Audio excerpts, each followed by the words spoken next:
Hello, hello, hello. Welcome to another thrilling episode of PROG Review.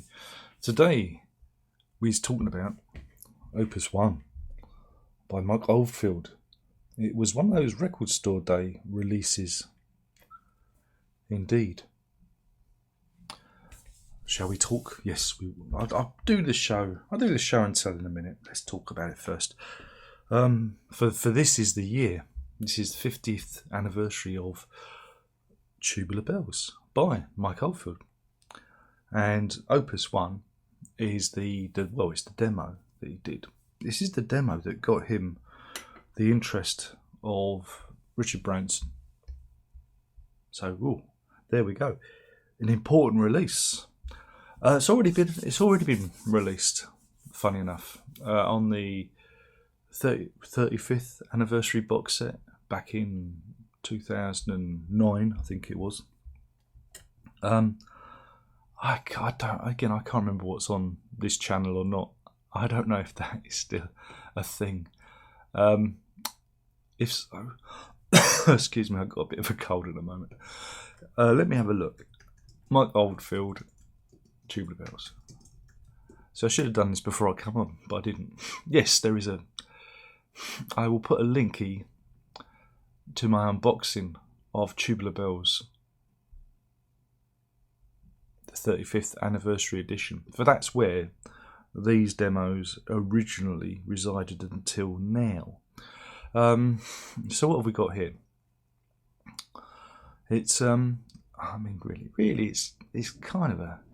I put this as an EP, but they've released it as a full album. On the first side, you have Tubular Bells Long, 22 minutes 52. And on the second side, you have Caveman Lead In, 2 minutes 40. Caveman, 5 minutes 2. Piece A, 6 minutes 55. And Piece B, 4 minutes 16. So you get quite a lot of the actual recording. Of the album that's going to be in demo format. The remarkable thing about it is it was recorded on a tape deck borrowed from Kevin Ayers. Was it a Bang & Olufsen Biochord quarter-inch tape machine? And Oldfield himself, Jerry, rigged it, used a bit of card so he could block the erase heads, and created a rudimentary multi-track kind of, or sound on sound style recording device. Very clever, very inventive.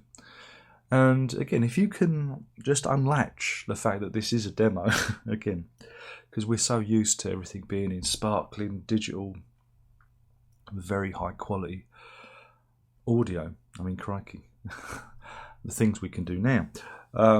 If you can just unhook that part of your brain and just appreciate its analog glory, and again, having it in vinyl is pretty cool. It comes across. It is remarkable.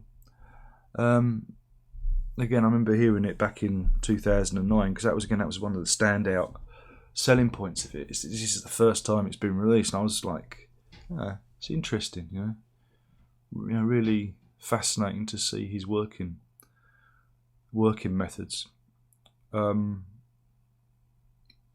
And this was recorded at his flat in Tottenham, and then at his parents' place in Harold Wood, which is just down the road from here, not too far down the road.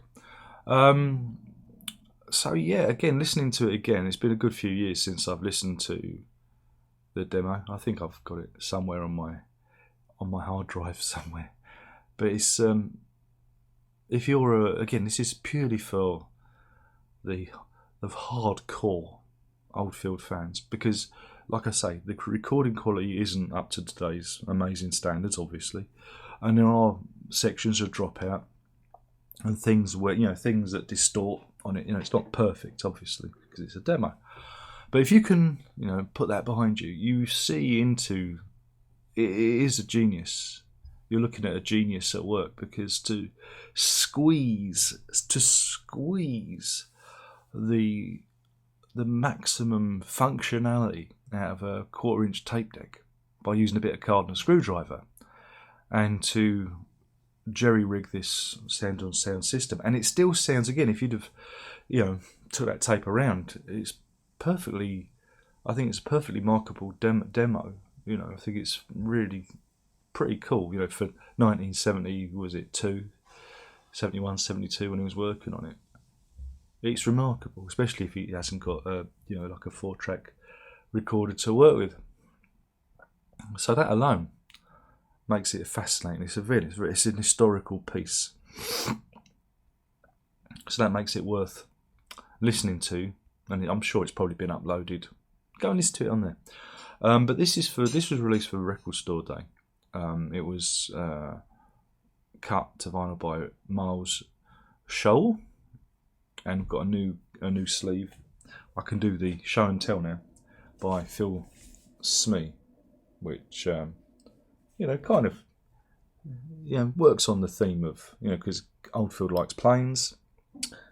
It kind of gives you a little hint of the actual final cover, which I kind of like.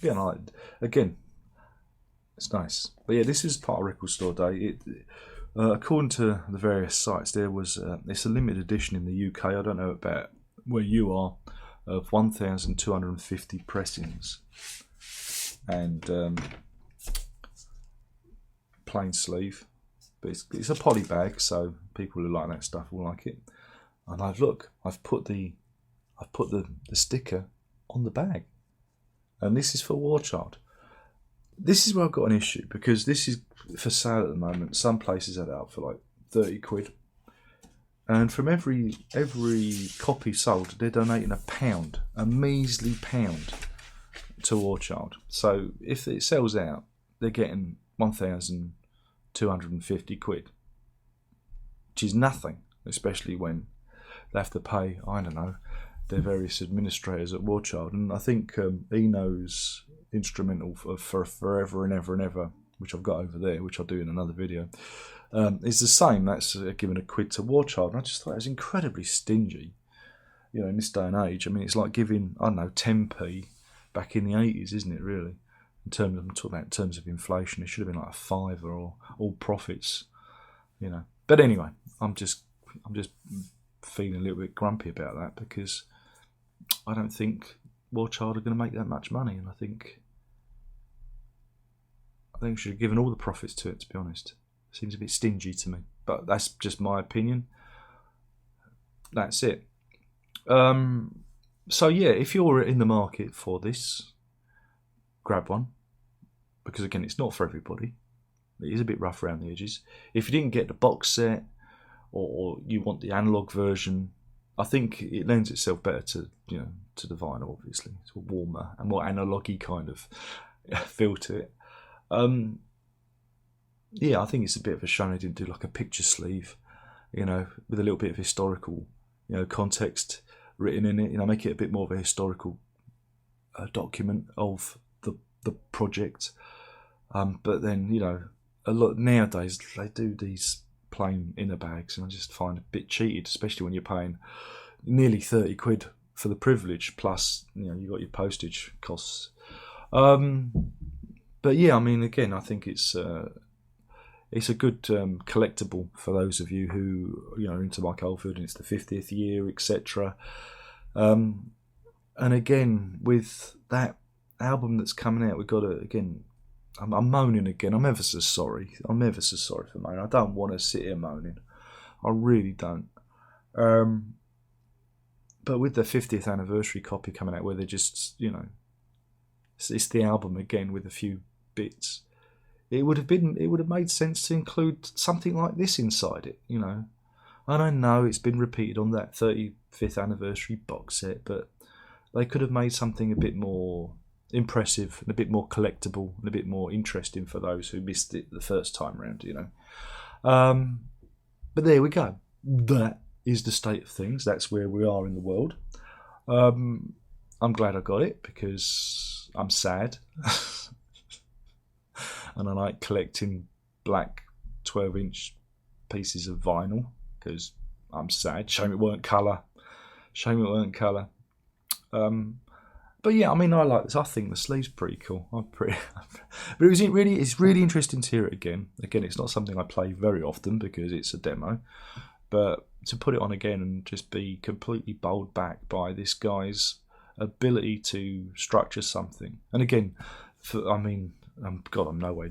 Oh God, I'm the toenail clippings of Mike Oldfield in terms of talent.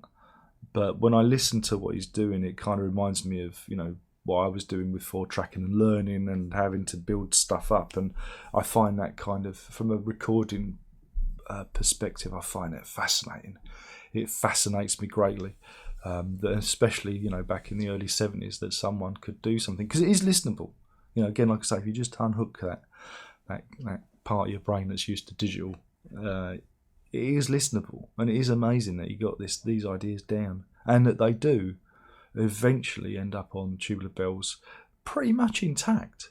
It's pretty much a redo of it. It's not, there's not too many radical departures there. These ideas are, appear fully formed on this demo, and I just find it amazing. And that's where the interest lies. But again, it's not going to be for everybody. It's only going to be for those who are deep into the Mike Oldfield fandom, into the cult, as it were. So yeah, thanks for watching. I've been waxing lyrical about this. A bit expensive, because these record store day products are now. I mean, you're looking at 30 quid a pop if you're lucky.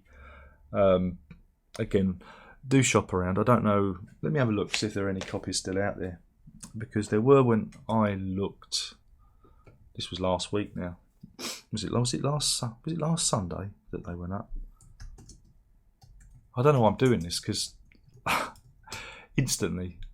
Oh wow, they're listing them on eBay already for like 50 quid. Oh, that's not good. Oh no, it's sold out. I think they've all sold out. Blimey. Yeah, they're all sold. They had it for $25.99. God, I should have gone there. Yeah, it looks like. Hold it. Has Flashback got it? Nope. They had it for 32 quid. It looks like it's sold out. No. Who are you? Soul Brother Records have got a copy in for 30 quid. He says, look, there you go. So you can get some at the time of the making of this video. Excuse me. So yeah, there you go. You still can get copies. Don't get scalped. Don't get scalped. Mind you, Amazon have Amazon got it? Yeah, Amazon have got it. Oh, I'll put a link to the Amazon, because they're sent for 37. So there you go. I'll mind you, up to 61.50. But yeah, I'll put a link to Amazon, because then I'll get a shiny virtual penny for every purchase. Because you know me, it's all about the money, innit?